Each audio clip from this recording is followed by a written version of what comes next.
कि अगर वो युद्ध को और सपोर्ट करता है मेजर जनरल एसपी सिन्हा, तो ये उसके लिए खुद के लिए ही मुसीबत हो जाएगी। उसकी ग्रोथ की बात आप कहिए या हर तरह से। और जाहिर सी बात है कि अगर हम इंडिया इधर देखें, चाइना इधर देखें, जो यहां पर जिस तरह से अभी थोड़ी देर पहले यहां पर कह रहे थे फखरुल साहब, अगर उसको सपोर्ट करते हुए, रशिया को सपोर्ट करते हुए नजर आ रहे थे एनर्जी को वहां पर लेकर, तो वो नहीं चाहेगा कि इंडिया और चाइना जैसे जो देश हैं वो जाकर बैठ जाए रशिया की गोद में, कि एक अलग ही फ्रंट जो है, एक अलग ही मोर्चा जो है वो तैयार हो जाए। देखो, कोई दोनों ग्रुप में से कोई ग्रुप ने नहीं सोचा था कि लड़ाई इतनी लंबी खींचेगी, पहली बात।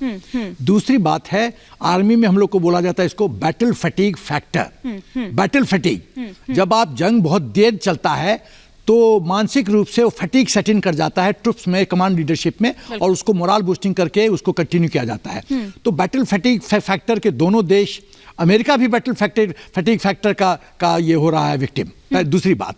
तीसरी बात जो मैं कहना चाहता हूं कि यदि आप एनालाइज कीजिए कि वॉर को किस किस ग्रुप पे क्या क्या असर पड़ा है, क्या ये सच नहीं कि अमेरिका के अंदर एक अविश्वास पैदा हो रहा है कि आप इतना पैसा यूक्रेन को क्यों दे रहे हैं? अभी हाल फिलहाल में पता चला है कि $45 बिलियन का और एड जाने जा रहा है। ये पैसा किस लिए है? क्या मिला अमेरिका को? खाली आप खतरा रूस के द्वार पे ले जाना चाहते हैं तो आप इतना पैसा खर्च करें क्योंकि आपके पास पैसा है। पैसा आके तो पैसे में आग नहीं लगाया जा सकता ना, पहली बात। दूसरी बात, यूरोप के गैस की समस्या रूस की तरफ से, Europe within Europe cracks आ रहा है, विद इन नाटो क्रैक्स आ रहे हैं। यूक्रेन के परिप्रेक्ष्य में बात करें तो पूरा यूक्रेन का जो मेरे पास तो 11 पॉइंट है, उसको मैं बाद में उल्लेख करूंगा, लेकिन सारांश में ये कहूंगा कि उल्लेख का जो पूरी आर्थिक व्यवस्था है, एसेट्स है, इंफ्रास्ट्रक्चर है, पूरी तरह से बर्बाद हो गया है। अब रशिया की बात करें, पुतिन ने नहीं सोचा था कि इतना लंबा खींचेगा, इसीलिए उन्होंने नाम दिया था स्पेशल ऑपरेशन। शुरू में वागनर ग्रुप को इस्तेमाल वगैरह किया था, लेकिन जब इतना लंबा चला है तो पुतिन के खिलाफ रूस के अंदर थोड़ा सा असंतुष्टि जन्म ले रही है। उसकी कुर्सी कभी कभी लगती कि हट जाएगा।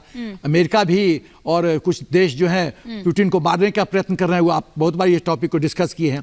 तो सवाल ये है कि विन विन सिचुएशन तो किसी के लिए नहीं है, लूज लूज सिचुएशन है, हार हार सिचुएशन सबके लिए। तो बुद्धिमत्ता इसी में है कि इस अग्नि से निकलो। अग्नि से कौन निकाल सकता है? मोदी जी निकाल सकते हैं। अब यूक्रेन के परिप्रेक्ष्य में 4-5 पॉइंट में बोलना चाहता हूं। पूरा डेवास्टेशन, आर्थिक पूरा डमाडोल, ये क्या मिला है यूक्रेन को? नाटो के अंदर ये क्रैक्स हो गए हैं। देखिए, हमारा आर्मी में कंसेप्ट है 30-30 कॉन्सेप्ट। वो वॉर के परिप्रेक्ष्य में WWR, war wastage reserve, 30 concept, 30 days of intense firing, 30 days of normal firing, 2 महीने का स्टॉक होता है। तो नॉर्मली हम प्लान करते हैं कि हम अपने दुश्मन देश की कैपेबिलिटी को देखते हैं कि हम 2 महीना हमको स्टॉक चाहिए डिपोज में, WWR, वॉर वेस्टेज रिजर्व। तो यहाँ तो ये 12 महीने होने जा रहे हैं मैडम। कोई देश 12 महीने का WWR रखता है क्या? तो यहाँ तो स्टॉक आउट्स हो रहे हैं। रूस मिसाइल से स्टॉक आउट हो रहा है, वो ईरान से ला रहा है। जो जर्मनी की इन्वेंट्री में, फ्रांस की इन्वेंट्री में गिरावट हो रही है। तो सवाल है कि ये जो स्टॉक आउट्स हो रहा है, फिर लड़ाई किससे लड़िएगा? चम्मच से, चक्कू से?